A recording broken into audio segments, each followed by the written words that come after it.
Merci d'être avec nous. Vous êtes président de la Fédération française d'athlétisme. Alors chaque semaine, j'ai presque envie de dire, il y a de nouvelles révélations de cas de dopage. Est-ce à dire que tous les résultats des précédents JO, que ce soit les JO de Pékin, que ce soit les JO de Sotchi ou encore de Londres, les résultats sont truqués?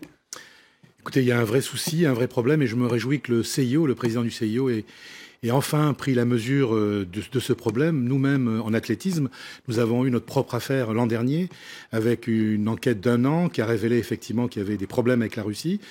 Et j'avais dit à l'époque qu'à partir du moment où l'athlétisme était touché, l'athlétisme russe, tous les sports russes étaient touchés, puisque c'était un système d'organisation du dopage dans ce pays, d'instrumentalisation des sportifs. Et donc aujourd'hui, avec les révélations qui sont sorties sur Sotchi, on voit bien que effectivement, ça ne concerne pas que l'athlétisme. Et aujourd'hui, il est temps pour le CIO de prendre la mesure et de sanctionner, parce que sans sanction, je pense que ce système qui date des années 80 de l'Union soviétique, à l'époque de la RDA, ce système perdurait en Russie. Et donc, les athlètes doivent être protégés. Je pense en particulier à ces athlètes propres. Il y en a sans doute en Russie aussi, qu'il faut protéger. Et le meilleur moyen de les protéger, c'est de taper très fort sur la table, de suspendre la Russie pour les Jeux, de marquer les esprits, de manière à ce que la Russie prenne la mesure des problèmes. Donc vous êtes pour une suspension, parce que la décision finale, ce sera, on le dit à nos téléspectateurs, le 17 juin. Pour l'instant, ils sont suspendus, les Russes, mais la décision finale, c'est le 17 juin. Et vous êtes membre de la Fédération internationale d'athlétisme qui va justement se prononcer le 17 juin. Donc vous dites ce soir, moi je suis jusqu'au bout pour la suspension de la Russie, parce que la Russie aujourd'hui doit être sanctionnée. Absolument, je le dis pour l'athlétisme parce que ce dossier est avéré. Pour les autres affaires récentes, il faudra l'enquête qui est en cours, qui révélera un petit peu les responsabilités des uns et des autres. Mais pour l'athlétisme, nous avons une réunion le 17 juin prochain. La décision va être prise là. Et vous pensez qu'on se dirige vers la décision que vous souhaitez? En tout cas, je défendrai cette thèse comme je le fais depuis plusieurs mois et j'espère convaincre tous mes collègues au Conseil. Oui, ça va. Il y a aussi un volet diplomatique, parce que de suspendre la Russie, ça aura des conséquences diplomatiques. D'ailleurs, il y a déjà une nageuse olympique qui a dit finalement aujourd'hui les Occidentaux prennent des sanctions contre la Russie. Ils voient que ces sanctions ne marchent pas. C'est dans le cas de la crise avec l'Ukraine.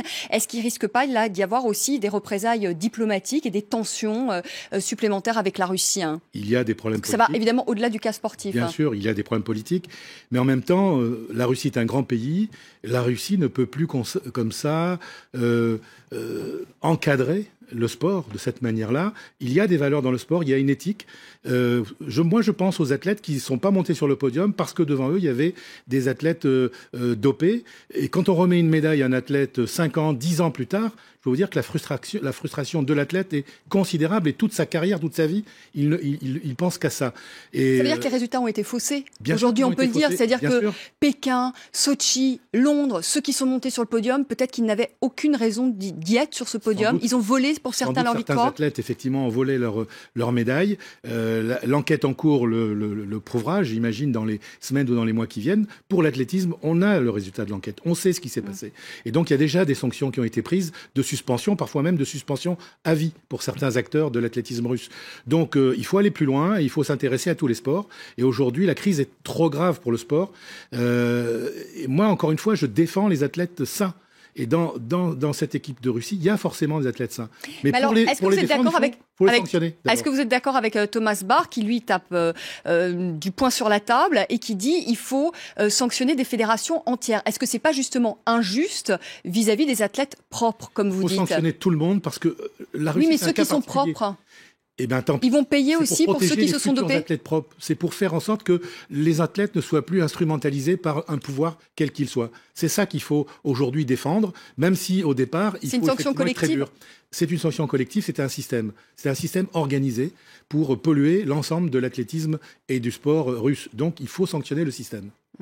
Alors là, on pointe du doigt aujourd'hui évidemment la Russie, mais je le disais, il y a quand même eu 31 cas de dopage avérés pour les Jeux Olympiques de Pékin, qui représentent 12 pays. Donc il y a la Russie aujourd'hui, mais il y a aussi d'autres pays. Tout d'abord, est-ce que la France en fait partie?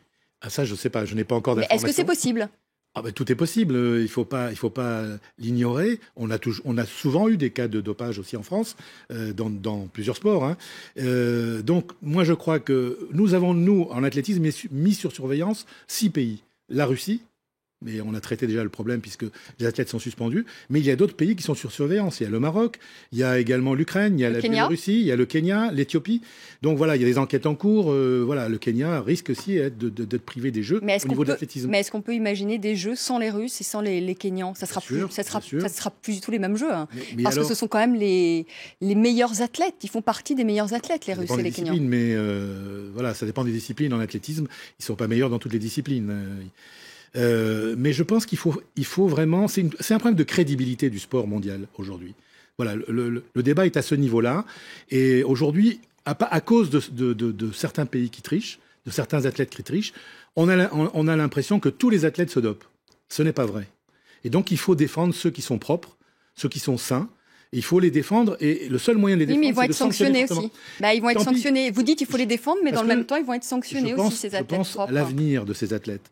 Et demain, ils seront libres. Vous voyez, si jamais on arrive au bout de ce système, si on est fort, contraignant, qu'on tape très fort sur la table, ces athlètes, demain, seront libres et pourront pratiquer leur sport, leur passion, normalement, comme dans n'importe quel autre pays. Pourquoi ces affaires sortent maintenant ? Tout simplement parce que je crois qu'il y a une prise de conscience qui est de plus en plus forte dans le milieu du sport. Le dopage existe depuis longtemps, depuis de nombreuses années. Hein. Aujourd'hui, on a des moyens d'enquête, on a des moyens également. On garde des échantillons pendant 10 ans, qu'on recontrôle tous les ans. Quand on n'a pas décelé un produit qu'on ne connaissait pas à une certaine époque, on peut le déceler 3 ans, 4 ans, 5 ans plus tard. Donc voilà, ces moyens, la technologie nous permet de progresser dans la lutte contre le dopage. Et la prise de conscience accompagne évidemment ces moyens technologiques.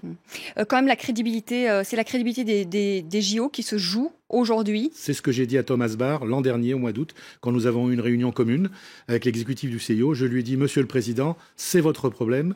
Vous devez prendre le problème en main rapidement parce que c'est effectivement la crédibilité des Jeux dans les années qui viennent qui est en jeu. Et vous sentez qu'il va aller jusqu'au bout aujourd'hui ? Il a signé une tribune dans Le Monde. En effet, il a été très dur. Hein. Il est pour la radiation des athlètes à vie, pour les athlètes qui se dopent. Il est en effet pour punir des fédérations entières. Il va aller jusqu'au bout. Il ne va pas céder aux pressions parce qu'une fois de plus, il y a la pression politique quand même, elle est là. Oui, mais il était temps. Il était temps que le CIO prenne des mesures très difficiles, même si c'est un grand pays, la Russie. Encore une fois, il faut protéger les sportifs russes. C'est le seul moyen de les protéger. C'est toujours la même chose. On tape toujours sur les petits et pas sur les gros. Tant pis, c'est un grand pays, tout le monde le sait, mais il ne faut pas que ça continue. Sinon, il y aura régulièrement des problèmes de tricherie dans les grandes compétitions. La France, elle est épargnée d'un énorme scandale ? Oui, la France est épargnée parce qu'on a une loi, on a une autorité indépendante, on a un laboratoire compétent. Voilà, il y a du travail qui est fait depuis longtemps. Il y a aussi des approches de prévention qu'on fait au niveau de l'athlétisme en particulier. Et donc, la France est protégée sur un grand scandale. Mais il y aura toujours des gens qui chercheront à tricher. Il n'y a pas de raison que dans la société, il y a des gens qui essayent de tricher par rapport au fisc, par rapport à un certain nombre de choses, et que dans l'échantillon représentatif du sport, il n'y ait pas non plus quelques tricheurs en pourcentage, la même proportion. Donc, mais là-dessus, c'est encadré par la réglementation, et du coup, nous, on est bien armés, et il n'y a pas, en tout cas en France, de dopage d'État. Ce qu'on peut dire quand même, c'est qu'ils s'annoncent quand même très mal, ces JO, parce que entre ce scandale de dopage, entre la crise politique aujourd'hui qui secoue le Brésil et la présidente qui n'est plus aujourd'hui au pouvoir, et le virus Zika, ça en fait quand même des choses. Oui, effectivement, nous sommes très inquiets par ces Jeux. Nous allons y aller dans quelques semaines, dans quelques mois. C'est pas très raisonnable de donner deux plus grandes manifestations au même pays à quelques années d'intervalle. Vous pensez que ça a été une erreur ? Ben oui, c'était une erreur. La Coupe du Monde de foot, qui était une grosse organisation, aujourd'hui les Jeux Olympiques. Voilà, même si c'est un pays émergent, aujourd'hui on voit bien qu'il y a des problèmes, il y a une fragilité, des problèmes économiques. Il y a ce problème du moustique Zika. Mais voilà, j'espère que ça va bien se passer. Je pense que les Brésiliens sont conscients de bien accueillir, de faire le maximum pour que ça se passe bien. Mais voilà, on n'est pas à l'abri de problèmes. Oui.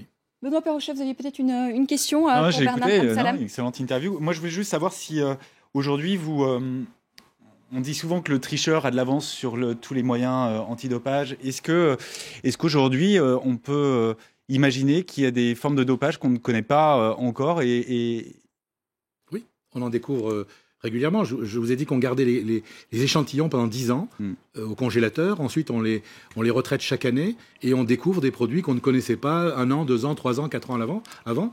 Donc il y a toujours, disons, une longueur d'avance. Mais aujourd'hui, ce qui est intéressant de noter, c'est qu'on a de plus en plus d'outils pour contrôler, pour suivre. Il y a le suivi longitudinal, qui est un suivi qui permet à la fois de suivre les athlètes sur le plan de la santé, mais aussi d'avoir des alertes quand il y a une défaillance de l'athlète par rapport à l'absorption d'un produit interdit. Donc on a beaucoup d'outils pour à la fois prévenir et aussi pour sanctionner si nécessaire.